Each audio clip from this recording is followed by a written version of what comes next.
With a great game one win, I wanted to break down some of the different lineups that we saw that we didn't really get to see a chance of during the regular season, how they worked, and also just one thing that kind of concerns me moving forward in the series, and I'm curious whether or not the Knicks will adjust to it.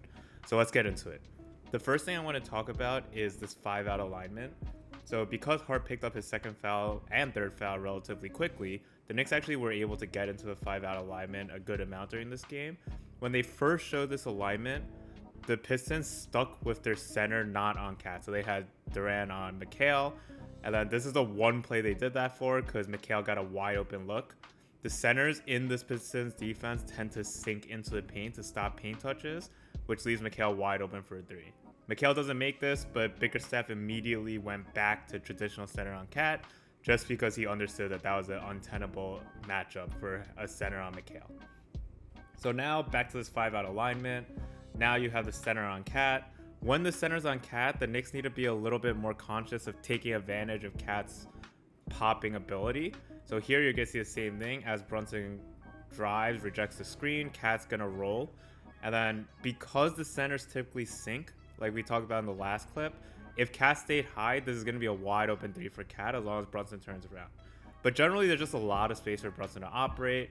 You see everyone stays spaced out, OG space, McHale space. So there's just a lot of room for Brunson to operate. Here you're going to see a guard screen by OG just to get Tobias onto Brunson, but also then to have Schroeder on OG. Once you have Schroeder on OG, this is just very easy for OG in the post. Everyone's spaced out, so there's a lot of room to operate. Cat's in the dunker, he could be in the corner, but even then Stewart has to pay attention to Cat, which gives OG a lot of room to take advantage of a smaller defender. So here, a good entry pass, and then a good shot by OG. So when you go to this 5-out alignment, you have a lot more options of how you want to attack a defense. There's just a lot more space to operate. When you have this 4-out 1-in with Mitch as a center, the Knicks also still have good spacing when Mitch is the screener. So you can see McBride, OG in the corner, Shaman in the slot, which creates a lot of room for this pick and roll to operate. As long as everyone stays spaced out, you see that OG gets a wide open three, right? Tobias has to go tag the roller and Mitch, which leaves OG wide open. There's an incredible pass by Brunson. Just skip pass over the top to OG, who hits this three. But the Knicks have kind of had tendency to not stay spaced out. So here's a good example. Earlier on this clip, this was the same thing. This was a Mitch screen. OG wasn't in position yet, so Cade was able to come over and help early. You're also going to see McHale cut, which essentially puts 4 players in the paint. So just a lack of spacing from time to time, even on plays that you should be spaced out. You should give Brunson more room to operate, but also those open threes will be available if you stay spaced out.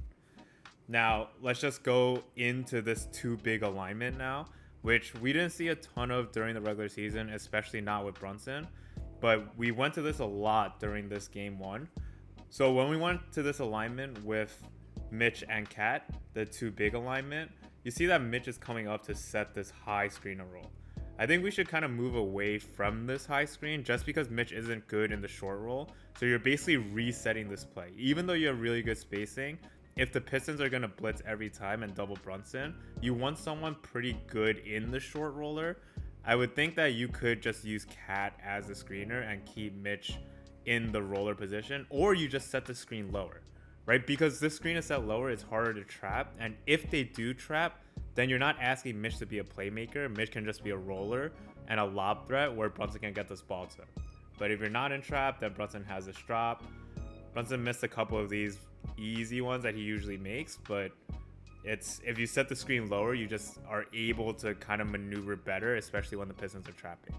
Now, if you play through Deuce as well, then you can kind of encourage this lack of trapping, right? So because Deuce started with the ball, you see Stewart's not really playing at the level, which when you go right into the Brunson screen, Stewart's not in position to trap right now, right? So this small manipulation gets Brunson more room off this pick and roll, and then you have your two shooters in OG and Cass stay spaced out, which allows for Brunson a lot of space in this mid-range. So that's a good manipulation by the Knicks to just get with Mitch, having Mitch set the screen, but preventing the trap on Brunson to get Brunson an easy look. And then here, even with the traditional center in with Mitch, there's still a lot of space as long as Mitch stays in the dunker spot. right? Because Mitch stays in his dunker spot, look at how much room is on the top of your screen. When Brunson goes to cut here, there's just so much room to operate, and Stewart has a tough decision to make because Mitch is dangerous here. When you're staying spaced out like Precious has throughout the course of the season or Hart has throughout the course of the season, it's not really much of a decision for the center, for Stewart, whereas here he does have to guard 2 players versus just guarding 1 with a non-shooting Nick in the corner. Brunson misses this, but again, these are shots that will definitely fall as the series goes on. So let's move to the defensive side. This is where this alignment is really strong. You're putting 2 elite defenders in the pick and roll. OG is great at the point of attack, and Mitch is also a really good defender in drop, high, whatever coverage you want to put Mitch in. He has the athleticism and the instincts to be a great defender. They're just putting Cade in jail all night, which OG did. OG was phenomenal throughout the course of the game. But especially with Mitch as the drop defender, it's really difficult to attack that combo. If you want to bring Cat into the screen, which the Pistons probably should do more of when they see the double big, I think the Knicks should be more willing to switch this.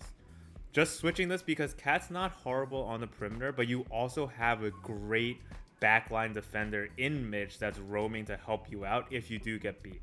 I would just be willing to live with that a lot more versus leaving one open if you're going to draw 2 with Cat and OG blitzing the ball. Now, one last thing I want to point out is the Pistons went to an interesting formation in the middle of the third with 3 offensive weapons and 3 guards, basically, with Tim Hardaway Jr., Malik Beasley, and Schroeder.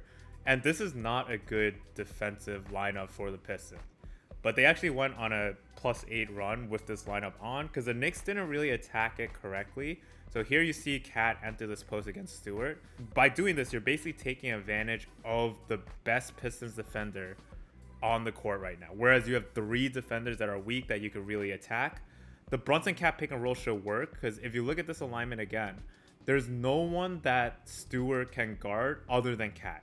Like Stewart can't guard Hart when you have Tim Hardaway Jr., Schroeder, and Malik Beasley on the court as well. So you have to have the traditional center on Cat.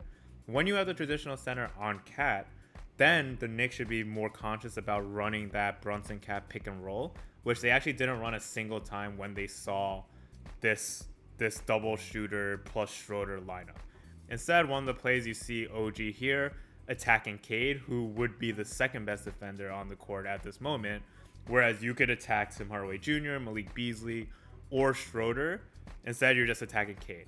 I also, when you see this lineup, I'd rather not play Mitch and just ride it out with Cat. You should shoot this lineup off the court. This lineup should not be able to see a single minute for offensive purposes. They played well on offense, but the Knicks shouldn't let them be able to defend this easily where they're willing to play this lineup more and more.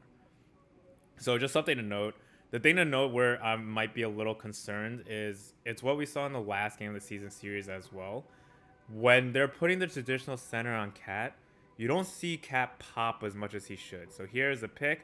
You're going to see Cat roll here, which we saw all throughout that last game of the regular season series, whereas he would have so much space if he just stayed high. Again, the Pistons like to drop their centers, like to sink their centers into the paint. Cat should be open every time on this pop, but instead Cat rolls. Good finish by Brunson. But I wonder if this will lead the Pistons to actually just stay with the center on Cat if the Knicks aren't going to take advantage of that. One way for the Knicks to easily take advantage of it, though, is to set the pick lower. Here you see Cat set the pick basically in the corner, and because Cat is setting the pick basically in the corner, the only natural response here is to pop. And this is the 1 pop 3 that Cat got all game. So I'm interested to see if the Knicks adjust by starting to set the screen lower. It's something that the Knicks have to take advantage of if you see the traditional center on Cat. You don't want to give the Pistons lineup variability by not abusing the lineups that shouldn't be on the court. They shouldn't be able to throw out an offensive unit where the Knicks aren't abusing them on the defensive end.